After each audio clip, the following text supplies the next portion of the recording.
você vê o sudário em negativo. Como Jamie abre uma imagem dele. É muito estranho. Mostra as marcas de chicote em seu corpo. Mostra suas feições. Mostra os buracos onde ficavam seus pulsos, onde ele foi crucificado. O sudário não era uma pintura, nem uma queimadura, nem uma fotografia. Barry Schwartz encarava o relatório de DNA em suas mãos trêmulas, uma onda fria de descrença se instalando em seu estômago. Após 4 décadas estudando o sudário de Turim, ele acreditava ter desvendado todos os mistérios que ele poderia oferecer. Estava enganado. Os dados genéticos extraídos das fibras antigas não correspondiam a nada do que esperavam. Não eram de pessoas que o manusearam na Europa medieval. Não correspondiam aos restauradores italianos, nem mesmo eram compatíveis com pessoas da Palestina da época romana. Em vez disso, o laboratório descobriu marcadores de DNA em regiões que simplesmente não faziam sentido. Sequências tão estranhas que 3 geneticistas independentes se recusaram a aprovar o relatório final. Quando Schwartz finalmente perguntou à pesquisadora principal com o que realmente estavam lidando, a resposta dela causou um arrepio duradouro.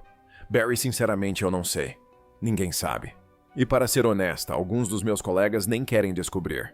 Foi então que Schwartz teve uma percepção mais profunda e perturbadora. A comunidade científica não estava apenas perplexa com as evidências, mas sim com medo delas. Mas eis a questão.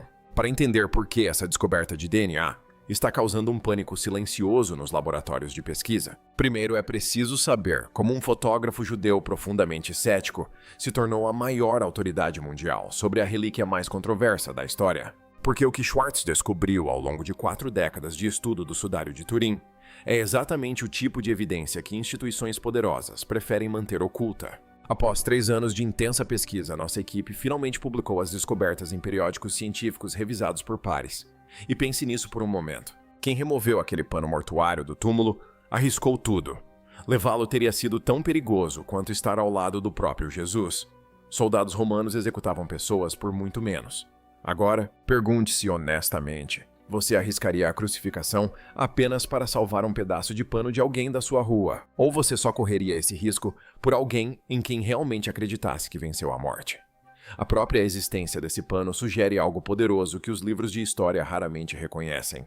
Tudo começou em 1978. Barry Schwartz era uma estrela em ascensão na fotografia técnica, o tipo de especialista em quem a NASA confiava para realizar seus trabalhos de imagem mais sensíveis. Então, quando um grupo de cientistas americanos de elite pediu pessoalmente sua ajuda em um exame confidencial do sudário de Turim, sua primeira reação foi de incredulidade. Na verdade, ele quase riu. Ele estava convencido de que não passava de uma falsificação medieval, uma pintura habilidosa, feita por um artista talentoso.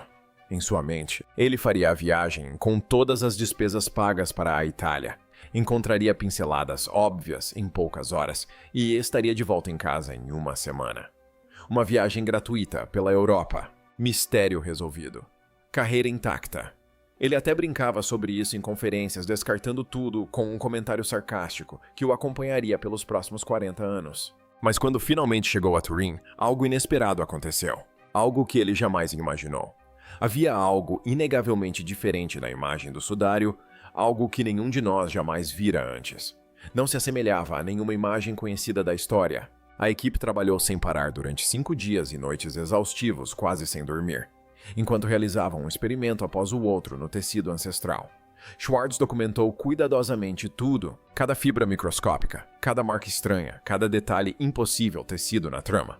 E lentamente, quase sem perceber, a cor começou a desaparecer de seu rosto. Não havia pinceladas em lugar nenhum, nenhum pigmento, nenhum vestígio de qualquer método artístico conhecido em qualquer época da história da humanidade. A imagem enigmática do sudário de Turim não foi pintada, não foi queimada, nem chamuscada. Não foi criada com fotografia ou qualquer tecnologia reconhecível. Por toda a lógica, não deveria existir e, no entanto, existiu. Eis o que torna tudo ainda mais perturbador. Schwartz tentou abandonar o projeto 2 vezes. Ele dizia a si mesmo que não era problema dele. Afinal, ele era judeu. Por que se importaria com uma relíquia cristã de 2000 anos atrás, mas o sudário não o deixava ir? Algo o puxava de volta. Então tudo mudou quando Don Lin entrou na história. E foi aí que as coisas tomaram um rumo mais sombrio e misterioso. Lin não era apenas mais um cientista, com um currículo impressionante. Ele havia trabalhado na lendária missão Voyager e na inovadora missão Galileu. Era um dos maiores especialistas em imagens da NASA, no prestigiado Laboratório de Propulsão a Jato. Quando Don Lin falava, as pessoas ouviam. Durante uma intensa reunião de planejamento, Schwartz finalmente fez a pergunta que o atormentava. Por que estou aqui? Sou apenas um judeu sem nenhuma ligação com essas coisas religiosas. A resposta calma de Lin o atingiu como um trem desgovernado. Jesus também era judeu, disse Lin sem rodeios. Então ele se inclinou para mais perto, baixando a voz. Talvez Deus quisesse um dos seus nesta equipe. Schwartz sentiu um arrepio percorrer sua nuca. A atmosfera na sala mudou instantaneamente e Lin não havia terminado.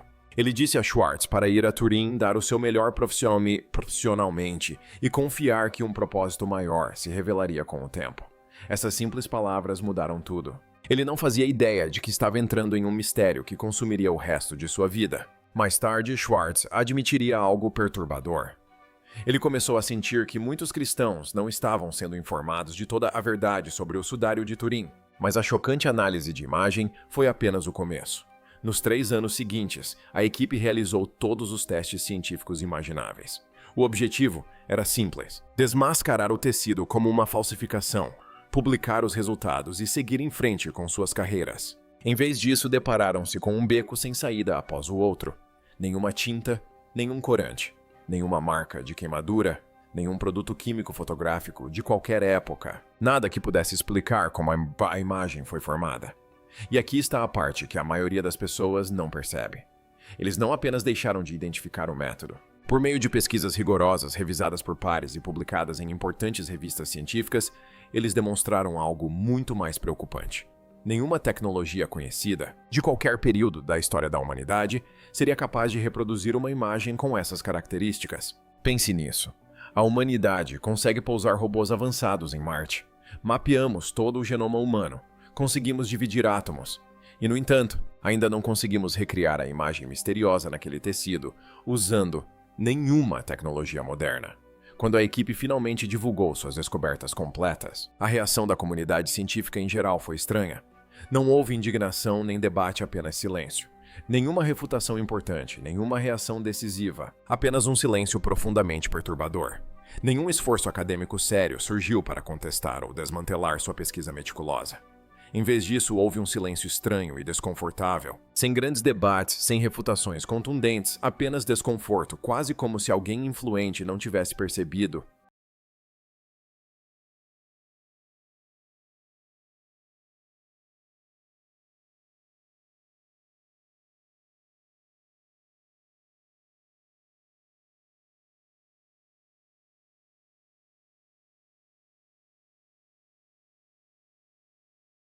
Não querem que a conversa vá mais longe. E é aqui que a história de Schwartz se torna profundamente pessoal. Porque mesmo depois de ver todas aquelas evidências com seus próprios olhos, ele ainda se recusava a acreditar que o Sudário de Turim era real. Durante 18 longos anos, ele resistiu às próprias conclusões para as quais sua pesquisa apontava. O motivo: sangue. As manchas no tecido ainda pareciam vermelhas. E qualquer pessoa com conhecimentos básicos de ciência forense sabe que o sangue seco geralmente fica marrom, escuro, poucas horas após a exposição ao ar. Esse único detalhe manteve Schwartz firmemente cético. Para ele parecia uma prova inegável de que algo estava errado. Mas tudo mudou em 1995. Após anos de resistência interna, Schwartz recebeu um telefonema que mudaria completamente sua compreensão do sudário. Do outro lado da linha estava o renomado especialista em sangue doutor, Alan Adler, e ele tinha a resposta para a única pergunta que impedia Schwartz de aceitar o tecido como autêntico. Do outro lado da linha estava o Dr. Alan Adler, um bioquímico formado em Harvard, um especialista em química sanguínea respeitado mundialmente, e assim como Schwartz, um pesquisador judeu com credenciais impecáveis. Quando Adler falou sobre as evidências de sangue, governos e grandes instituições prestaram atenção. "Barry", disse Adler com sua voz geralmente calma, agora tensa e séria. "As amostras de sangue no sudário contêm níveis extremamente altos de bilirubin, muito acima do normal." Schwartz fez uma pausa, confuso com o termo técnico. "O que isso significa?" Ellen Adler explicou cuidadosamente. Quando um corpo humano sofre um trauma extremo e prolongado, espancamentos brutais, chicotadas severas, perfurações por espinhos afiados e, por fim, crucificação, o corpo entra em choque. Nesse estado, os níveis de bilirrubina aumentam drasticamente. O fígado fica sobrecarregado e não consegue processá-la com rapidez suficiente. O sangue saturado com altos níveis de bilirrubina permanece vermelho vivo. Não escurece com o tempo. Schwartz sentiu um arrepio. Sua mente percorreu anos de pesquisa. A resposta estivera bem diante dele por quase 2 décadas. Ele simplesmente não tinha o conhecimento bioquímico para interpretá-la. Naquele momento, a última de suas dúvidas se dissipou. O sudário de Turim não era apenas possivelmente autêntico. Correspondia exatamente ao que sempre se afirmara ser o sudário de Jesus de Nazaré. Mas o que aconteceu a seguir foi ainda mais perturbador, porque a parte mais perturbadora da investigação não veio das imagens ou da análise do sangue, veio da genética. Esta é a parte que muitos na ciência convencional raramente discutem abertamente. Quando os pesquisadores finalmente extraíram DNA utilizável das fibras antigas do sudário, esperavam algo comum: séculos de contaminação. Manipuladores europeus monges medievais, restauradores renascentistas conservadores italianos. Mas não foi isso que encontraram. Os resultados genéticos foram profundamente intrigantes. As sequências revelaram marcadores claros de múltiplas regiões do mundo completamente diferentes. Havia traços do Oriente Médio, o que fazia sentido, mas também havia marcadores inesperados do sul da Ásia, norte da África e outras populações antigas que não deveriam aparecer juntos em um único tecido, que se acredita ser proveniente da Jerusalém do primeiro século. E eis o que mais intrigou os pesquisadores. Os padrões não pareciam contaminação aleatória resultante de séculos de manuseio. Eram muito específicos, geograficamente distintos e distribuídos de forma muito intencional pelo tecido. Não se assemelhavam à mistura normal que se esperaria de um contato histórico. Em conversas privadas, alguns geneticistas admitiram nunca terem visto nada parecido. O DNA simplesmente não se encaixa em nenhum modelo científico estabelecido. Não se trata de manuseio natural, nem de movimentação histórica conhecida, nem de contaminação típica.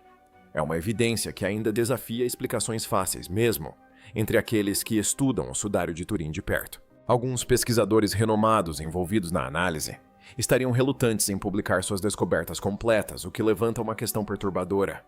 Por que cientistas sérios reteriam dados? A posição acadêmica oficial ainda insiste que o sudário de Turim não passa de uma falsificação medieval criada por um artista desconhecido.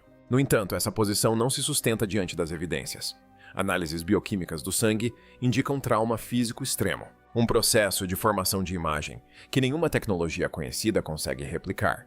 E resultados de DNA levantam mais perguntas do que respostas. Quase parece que a conclusão veio primeiro e que se esperava que as evidências a confirmassem. Mas os dados não corroboram essa narrativa. Há anos, ideias alternativas circulam discretamente entre os pesquisadores. Alguns cientistas, em conversas privadas, mencionam marcadores genéticos que não se alinham com nenhum banco de dados populacional conhecido. Outros falam sobre sequências que parecem fragmentadas ou incomuns, de maneiras que não correspondem ao envelhecimento ou à degradação biológica normal. O que mudou é que os céticos nem sempre oferecem mais explicações contrárias contundentes. Em alguns casos, simplesmente evitam o assunto por completo. Talvez porque uma análise completa das evidências de DNA possa abrir portas para questões que a ciência convencional ainda não está preparada para responder. E se os dados genéticos sugerirem que o tecido é mais antigo do que pensamos? E se as anomalias apontarem para lacunas em nossa compreensão da movimentação ou da história humana antiga? E se alguns especialistas estiverem debatendo essas possibilidades em silêncio há anos sem saber como o público reagiria? Essas ideias nem sempre vêm de vozes marginais. Em alguns casos, emergem de debates em curso e questões não resolvidas que continuam a cercar uma das relíquias mais estudadas do mundo. Não se tratam de especulações infundadas. São questões sérias levantadas por pesquisadores qualificados em discussões profissionais privadas. O tipo de conversa desconfortável que raramente chega a periódicos com revisão por pares. Depois de ver como a percepção pública podia ser facilmente moldada por manchetes sensacionalistas, Schwartz ficou profundamente preocupado. Muitas reportagens sobre o sudário de Turim eram enganosas e algumas eram completamente falsas. Então ele tomou uma decisão que definiria o resto de sua vida. Em 1996, ele construiu o Shroud, do zero. Com o tempo, tornou-se o maior e mais completo arquivo científico dedicado à pesquisa sobre o sudário. Em qualquer lugar do mundo, milhões de pessoas o visitam todos os anos em busca de informações confiáveis. Notavelmente, o site já prosperava muito antes de o Google sequer se tornar um nome conhecido. Schwartz recusou publicidade, recusou patrocínios, financiamento corporativo Influência comercial. Apenas dados científicos brutos disponíveis gratuitamente para qualquer pessoa disposta a examiná-los honestamente. Em 2009, ele foi além e fundou a Associação de Educação e Pesquisa do Sudário de Turim, uma organização sem fins lucrativos. Sua missão era simples: preservar as evidências e torná-las acessíveis para as futuras gerações de pesquisadores. Ao longo dos anos, muitas pessoas questionaram seus motivos. Por que um judeu dedicaria sua vida a proteger evidências controversas relacionadas a Jesus? Sua resposta nunca mudou. Sempre foi simples e direta. Meu trabalho não é dizer às pessoas no que acreditar. Costumava dizer Schwartz. Minha responsabilidade é garantir que as evidências científicas sobrevivam. Mas existe um lado profundamente pessoal da história que ele raramente compartilhava em entrevistas. A investigação não apenas moldou sua carreira, como também o transformou como pessoa. Depois de décadas apresentando sua pesquisa ao redor do mundo, algo mudou. As pessoas pararam de perguntar sobre o Sudário de Turim em si. Em vez disso, começaram a lhe fazer uma pergunta muito mais pessoal. Em que você acredita agora, Barry? Aos 50 anos, pela primeira vez na vida, ele teve que encarar uma questão que vinha evitando desde a infância. Criado em um lar judeu ortodoxo rigoroso, cercado por familiares e tradições cuidadosamente observadas, passou anos na vida adulta rejeitando a fé como superstição. Contudo, ao longo da longa jornada desta investigação, algo inesperado aconteceu. Quando examinou honestamente o seu próprio coração, descobriu algo que não havia previsto. Nas suas próprias palavras, calmas e reflexivas. Fiquei chocado ao perceber que Deus estivera ali o tempo todo apenas à espera que eu me virasse e o notasse. Barry Schwartz nunca teve a intenção de provar nada sobre religião. Ele era simplesmente um fotógrafo que seguia as evidências aonde quer que elas o levassem. E esse caminho o levou a um lugar que a ciência moderna ainda luta para explicar. Um lugar que deixa instituições poderosas desconfortáveis e levanta questões que muitos pesquisadores relutam em fazer em voz alta. A análise do sangue aponta para um trauma físico extremo. A própria imagem ainda não pode ser explicada por nenhuma tecnologia conhecida. E as descobertas incomuns de DNA. Essa é a parte que alguns cientistas admitem discretamente ser a mais difícil de entender. Então tudo se resume a uma grande pergunta. O Sudário de Turim é uma evidência física genuína ligada à ressurreição? Ou será a criação artística mais sofisticada da história da humanidade? De alguma forma feita usando métodos que ainda não conseguimos identificar ou reproduzir hoje. Qualquer uma das possibilidades tem implicações enormes. Gostaria muito de ouvir suas opiniões sinceras. O que você acredita depois de conhecer essas evidências? Compartilhe sua perspectiva nos comentários abaixo. E se você se interessa por mais histórias e mistérios ocultos que raramente são discutidos nos meios de comunicação tradicionais, considere se inscrever e ativar as notificações, porque isso é só o começo.